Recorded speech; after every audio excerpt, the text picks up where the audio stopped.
ਪੰਜਾਬੀ ਗਾਇਕ ਸਿੱਧੂ ਮੂਸੇਵਾਲੇ ਦੇ ਕਤਲ ਨੂੰ ਮਹੀਨੇ ਤੋਂ ਉੱਤੇ ਬੀਤ ਚੁੱਕਿਆ ਹੈ, ਪਰ ਹਾਲੇ ਤੱਕ ਪੁਲਿਸ ਲੋਕਾਂ ਨੂੰ ਆਪਣੀ ਜਾਂਚ ਦੇ ਨਾਲ ਜਾਂ ਮਾਪਿਆਂ ਨੂੰ ਆਪਣੀ ਜਾਂਚ ਦੇ ਨਾਲ ਉਹ ਸੰਤੁਸ਼ਟੀ ਨਹੀਂ ਕਰਾ ਪਾਈ ਜਿਹੜੀ ਹੋਣੀ ਚਾਹੀਦੀ ਹੈ। ਸਾਰੀਆਂ ਗੱਲਾਂ ਤੇ ਗੱਲ ਕਰਨ ਤੋਂ ਪਹਿਲਾਂ ਗੱਲ ਕਰੀਏ ਮੀਡੀਆ ਦੀ। ਮੀਡੀਆ ਦੇ ਨਕਾਰਾਤਮਕ ਰੋਲ ਦੀ ਨਿੰਦਿਆ ਪਹਿਲੇ ਦਿਨ ਤੋਂ ਹੀ ਹੋ ਰਹੀ ਹੈ। ਅਸੀਂ ਵੀ ਸਭ ਤੋਂ ਪਹਿਲਾਂ ਜਦੋਂ ਮੀਡੀਆ ਸਿੱਧੂ ਮੂਸੇਵਾਲੇ ਦੇ ਘਰ ਦੇ ਵਿੱਚ ਹਵੇਲੀ ਦੇ ਵਿੱਚ ਜਾ ਕੇ ਕੁੱਤੇ, ਟਰਾਲੀਆਂ, ਟਰੈਕਟਰ ਜਾਂ ਸਿਵੇ ਦੀ ਸ਼ਮਸ਼ਾਨ ਘਾਟ ਦੀ ਵੀਡੀਓ ਬਣਾ ਰਹੇ ਸੀ ਤਾਂ ਉਦੋਂ ਸਾਰੇ ਕਾਸੇ ਦੀ ਨਿੰਦਿਆ ਕੀਤੀ। ਉਸ ਤੋਂ ਬਾਅਦ ਉਹਨਾਂ ਦੇ ਪਿਤਾ ਸਰਦਾਰ ਬਲਕੌਰ ਸਿੰਘ ਜੀ ਨੂੰ ਸਟੇਜ ਤੋਂ ਕਹਿਣਾ ਪਿਆ ਕਿ ਮੀਡੀਆ ਆਪਣੀਆਂ ਥਿਊਰੀਆਂ ਨਾ ਦੇਵੇ, ਪਰ ਫਿਰ ਵੀ ਬਾਵਜੂਦ ਇਸ ਦੇ ਮੀਡੀਆ ਦੇ ਵਿੱਚ ਲਗਾਤਾਰ ਥਿਊਰੀਆਂ ਆਉਂਦੀਆਂ ਰਹੀਆਂ। ਹਾਂ, ਇੰਨਾ ਜ਼ਰੂਰ ਹੈ ਕਿ ਹਰ ਜਾਂਚ ਤੋਂ ਬਾਅਦ ਜੋ ਪੁਲਿਸ ਦਾ ਵਰਸ਼ਨ ਆਉਂਦਾ ਉਹ ਮੀਡੀਆ ਦੇ ਵਿੱਚ ਜ਼ਰੂਰ ਆਉਣਾ ਚਾਹੀਦਾ, ਕਿਉਂਕਿ ਮੀਡੀਆ ਦੇ ਜ਼ਰੀਏ ਹੀ ਲੋਕਾਂ ਨੂੰ ਪਤਾ ਲੱਗਣਾ ਹੈ ਕਿ ਪੁਲਿਸ ਦੀ ਜਾਂਚ ਕੀ ਸਹੀ ਵੀ ਹੈ ਕਿ ਨਹੀਂ।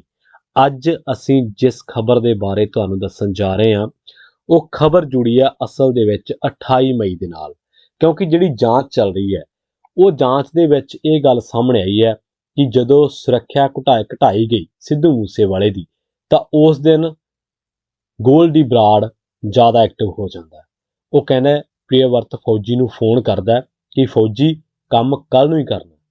ਇਹ ਅਸੀਂ ਨਹੀਂ ਕਹਿ ਰਹੇ, ਇਹ ਕਹਿ ਰਹੀ ਹੈ ਪੁਲਿਸ ਦੀ ਜਾਂਚ। ਉਹ ਗੱਲ ਵੱਖਰੀ ਹੈ ਕਿ ਪੁਲਿਸ ਦੀ ਜਾਂਚ ਹਾਲੇ ਲੋਕਾਂ ਨੂੰ ਸੰਤੁਸ਼ਟ ਨਹੀਂ ਕਰ ਪਾ ਰਹੀ, ਨਾ ਮਾਪੇ ਇਹਨਾਂ ਗੱਲਾਂ ਤੋਂ ਸੰਤੁਸ਼ਟ ਨੇ। ਸਾਰੀਆਂ ਤੋਂ ਇਹ ਨਹੀਂ ਹੈ, ਸਾਰੀਆਂ ਗੱਲਾਂ ਤੋਂ ਸੰਤੁਸ਼ਟ ਨੇ, ਕੁਝ ਗੱਲਾਂ ਤੋਂ ਉਹ ਵੀ ਸੰਤੁਸ਼ਟ ਨਹੀਂ ਨੇ ਜਿਹੜੇ ਕਿ ਹੋਣੇ ਚਾਹੀਦੇ ਨੇ। ਲਾਰੈਂਸ ਬਿਸ਼ਨੋਈ ਜੇਲ੍ਹ ਦੇ ਵਿੱਚੋਂ ਕਾਰੋਬਾਰ ਚਲਾਈ ਗਿਆ, ਫਰੌਤੀਆਂ ਦੇ ਲਈ ਗਿਆ, ਧਮਕੀਆਂ ਦਿੰਦਾ ਰਿਹਾ, ਏਜੰਸੀਆਂ ਨੇ ਰੋਕਿਆ ਕਿਉਂ ਨਹੀਂ? ਲੋਕਾਂ ਦਾ ਸਵਾਲ ਇਹ ਵੀ ਹੈ ਕਿ ਹੁਣ ਤੱਕ ਜੇ ਇੰਨੀ ਇਨਪੁਟ ਸੀ, ਜੇਕਰ ਸੁਰੱਖਿਆ ਦੀ ਗੱਲ ਘਟਾਉਣ ਦੀ ਗੋਲਡੀ ਬਰਾੜ ਕੈਨੇਡਾ ਜਾ ਸਕਦੀ ਹੈ, ਤੇ ਫਿਰ ਕੀ ਇਹ ਖਬਰ ਪੰਜਾਬ ਪੁਲਿਸ ਨੂੰ ਨਹੀਂ ਪਤਾ ਲੱਗੀ ਜਾਂ ਕਿ ਇਸ ਇਨਫੋਰਮੇਸ਼ਨ ਦੀ ਨਹੀਂ ਭਿਣਕ ਲੱਗੀ ਕਿ ਮੂਸੇਵਾਲੇ ਦੀ ਸੁਰੱਖਿਆ ਘਟਾਉਣੀ ਮਹਿੰਗੀ ਪੈ ਸਕਦੀ ਹੈ? ਸੋ ਇਹ ਟੋਟਲੀ ਗੱਲ ਜੇ ਕਰੀਏ ਤਾਂ ਕਿਤੇ ਨਾ ਕਿਤੇ ਗੱਲਾਂ ਪੰਜਾਬ ਪੁਲਿਸ ਦੀ ਇਨਪੁਟ ਤੇ ਵੀ ਆਉਣਗੀਆਂ, ਸਰਕਾਰਾਂ ਤੇ ਵੀ ਆਉਣਗੀਆਂ।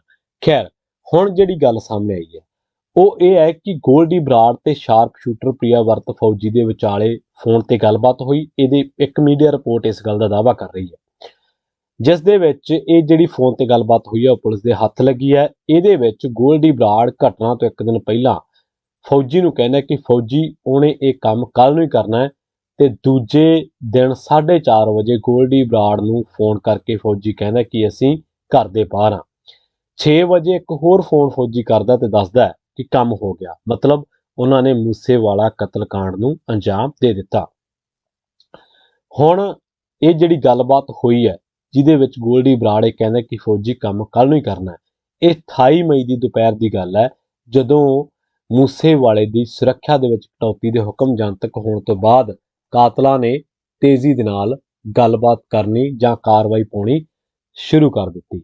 ਜਿਹੜੀ ਗੱਲਬਾਤ ਦਾ ਪੁਲਿਸ ਦਾਅਵਾ ਕਰਦੀ ਹੈ ਜਾਂ ਮੀਡੀਆ ਰਿਪੋਰਟ ਦਾਅਵਾ ਕਰਦੀ ਹੈ, ਉਹਦੇ ਵਿੱਚ ਗੋਲਡੀ ਬਰਾੜ ਨੂੰ ਉਹ ਪ੍ਰਿਆਵਰਤ ਫੌਜੀ ਡਾਕਟਰ ਕਹਿੰਦਾ ਤੇ 29 ਮਈ ਸ਼ਾਮ ਨੂੰ 4:30 ਵਜੇ ਜਿਹੜਾ ਫੋਨ ਦੇ ਰਾਹੀਂ ਡਾਕਟਰ ਨੂੰ ਦੱਸਿਆ ਜਾਂਦਾ ਕਿ ਮੂਸੇਵਾਲਾ ਘਰੋਂ ਬਾਹਰ ਜਾ ਰਿਹਾ। ਕਤਲ ਤੋਂ ਬਾਅਦ 29 ਮਈ ਨੂੰ ਗੱਲ ਹੁੰਦੀ, ਜਿਹੜੀ ਰਿਕਾਰਡ ਕੀਤੀ ਗੱਲਬਾਤ ਹੈ, ਉਹਨੇ ਇਹ ਕਿਹਾ ਕਿ ਡਾਕਟਰ ਨੂੰ ਫੋਨ ਕੀਤਾ ਫੌਜੀ ਨੇ, ਤੇ ਉਹ ਦੱਸਦਾ ਫੌਜੀ ਡਾਕਟਰ ਨੂੰ ਦੱਸਦਾ ਕਿ ਕੰਮ ਕਰ ਦਿੱਤਾ।